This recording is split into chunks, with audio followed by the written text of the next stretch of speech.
তুমি নামাজের জন্য প্রস্তুতি নিচ্ছ না কেন?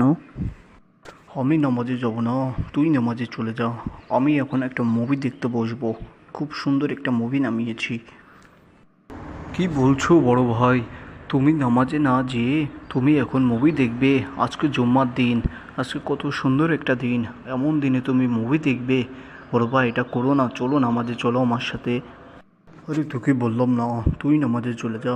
আমি নামাজে যাব না। আমার এখন একটা মুভি দেখতে ইচ্ছে করছে।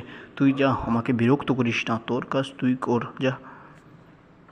বড় ভাই, জুম্মার দিন আমাদের কাছে হজের মতন। আল্লাহ তাআলা আমাদেরকে এই দিনটা দিয়েছেন।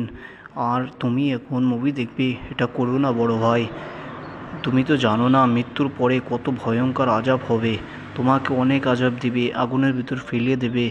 তুমি অনেক কষ্ট পাবে বড় ভাই। তুমি জানো না, তুমি চিৎকার করতে থাকবে, তবুও তোমাকে কেউ ছাড়বে না, কেউ বাঁচাতে আসবে না। এগুলো করো না বড় ভাই, চলো নামাজে চলো। কি বলিস ছোট? এত কষ্ট দিবে? আহারে, আমি তো আগে এগুলো ভাবিনি। আমাকে শয়তানে পুরো গ্রাস করে রেখেছে। আচ্ছা চল, আমি এখন নামাজে যাব। আল্লাহ তাআলার কাছে সব কিছু ভুল মাপ চাইব। তুই চল ছোট, আমার ভুল ভাঙিয়ে দিয়েছিস। আমি এখন নামাজের জন্য তৈরি হচ্ছি, তুই মাত্র 2 মিনিট দাঁড়া। হ্যাঁ বড় ভাই, তোমার ভুল ভাঙছে এটাই অনেক। চলো নামাজে চলো।